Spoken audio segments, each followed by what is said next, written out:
Hi, let me talk about set theory and introduction and reach up to three paradoxes: Russell's paradox, Lair paradox, and Barber's paradox. To start with, set. How do we define a set? A set is a collection of objects. So example 1, A is equal to collection of X, where X is a happy person, is the set of happy persons. Example 2, A is equal to the set of 1, 2, 3, 4 is the set of four numbers 1, 2, 3, and 4. So it's a collection of object, any object, number, person, it can be anything. So a set is a collection of objects. Now let me introduce Venn diagram. So the square area is the entire space, the space of all things. We call it sample space or entire space X.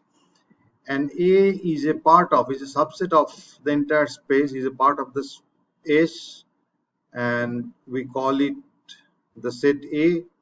And there are points. It's a collection of objects or collection of points, each point representing an object. So it can be a collection of persons, collection of number, collection of spoons of the world. So it can be anything, a collection of any object. So this is Venn diagram, and a useful technique to visualize sets and set operations. So here is the first operation, which is complementation. So for a set A in the complete interspace S, we define A complement which is outside A. So we define for a set A, we define the set A complement as the collection of X where X is not in A. So this is A complement. This is a set operation. Now we go to binary operation. So for two sets A and B, A is a set, B is a set. So A union B is the collection of X where X is in A or X is in B.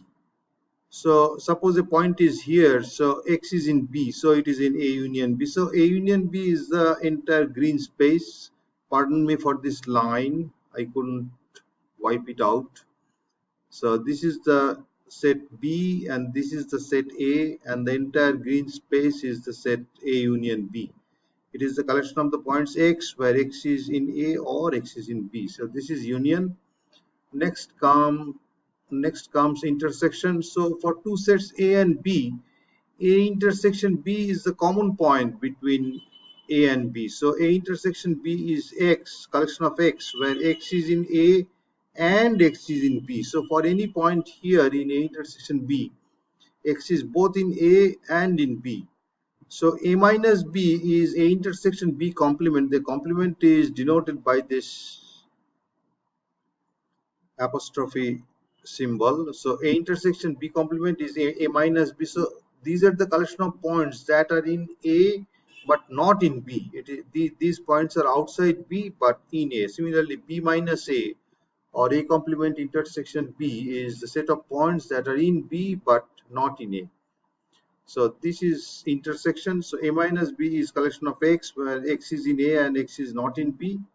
B minus A is collection of X where X is not in, collection of points X where X is not in A and X is in B. So this is an AND operator. This is intersection. Next we move towards Russell's paradox. So we define a set to be an abnormal set.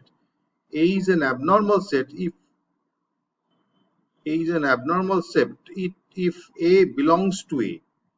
So let me try to visualize when A can belong to itself. So we define a set A as one collection of 1, 2, 3, 4, and A. You can think of an infinite. You put 1, 2, 3, 4A in place of A, then again A comes and you put 1, 2, 3, 4A in place of A. You can think of a nested element. But to keep it clear and short, we give the example 1 as A is an abnormal set, like it contains 1, 2, 3, 4 and A. So this is possible. So here is a more real life example. So this is example 2. We start with B. B is the set of X where X is a spoon. collection of all spoons. Okay, so it's the set of all spoons. Then A, which is B complement, is the collection of X where X is not a spoon. It's the set of all objects that are not spoons. Now A is a set, okay, and A is certainly not a spoon.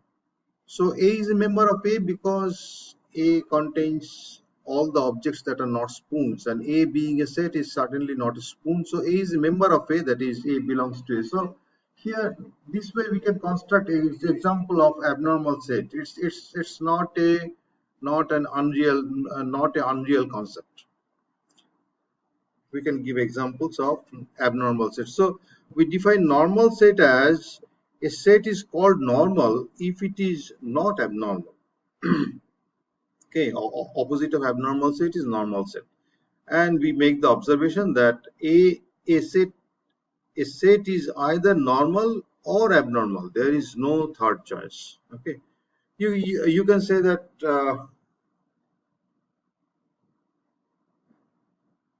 a set either belongs to A or doesn't belong to A. There is no third choice. So this is an observation, and it's a fact, true observation. Now we go to a question. We define N as the collection of all normal sets. So we define N is the collection of sets A, where A is a normal set, which is collection of set A where A doesn't belong to A. So this is a definition of normal set, that a set is normal if A doesn't belong to A. So the set of normal sets is the collection of the sets A where A doesn't belong to A, be the collection of all normal sets. Okay, so we can surely define N. Now there comes a question, the punchline: is N the collection of all normal sets itself is normal or abnormal? N being a set has to be either normal or abnormal. There is no third choice. So the question is N normal or abnormal? So let's try to settle the cases. So in case 1, we consider N to be normal. Let, if possible, N is normal. Okay, now N is the collection of all normal sets by definition, and N is normal. So since N is the collection of all normal sets, N is a member of N, so N is abnormal, because this is the definition of abnormal set. When a set belongs to itself, it's abnormal. So N is abnormal. We started with the assumption N is normal, and we reached at the conclusion, logical conclusion, that N is abnormal. So this is a contradiction. So this case cannot happen. Case 2, let, if possible, N is abnormal.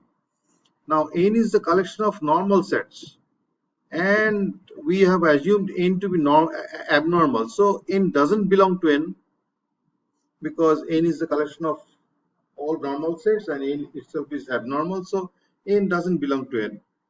So N is normal. This is the definition of normality. We call a set normal when it is not abnormal, and it is abnormal only when N belongs to N. So when N doesn't belong to N, it's normal. So we started with the assumption N is abnormal, and we reached that N is normal, a logical conclusion, which is contradictory. So we reached a contradiction. So we see that N cannot be either normal or abnormal. This is known as Russell's paradox. We know N being a set has to be either normal or abnormal, but N is neither normal nor abnormal, as we logically deduced. So probably a resolution could be to think of a third kind. Could you give it a try, please? There are many ways people tried to settle Russell paradox, saying that set of sets is not a uh, cannot be true. I mean, one cannot think of set of sets, etc. And there are discussions. Maybe a short resolution could be to think of a third kind. Liar's paradox. On a person's T-shirt, it is printed, "I am a liar." Now, it cannot be false. That is written there. The person is saying that I am a liar, so it cannot be false. It's written there. It's a statement. So we can take it to be true. It cannot be false. It is written there. but it cannot be true either, as it is a lie. He's saying that I am a liar. So whatever he is saying is lie. So a lie cannot be a truth. So this is a paradox. This statement is neither true nor false. Similarly, barber paradox. The barber is the one who shaves all those and those only who do not shave themselves. The question is, does the barber shave himself? Answering this question result in a contradiction. The barber cannot shave himself, as he only shaves those who do not shave themselves.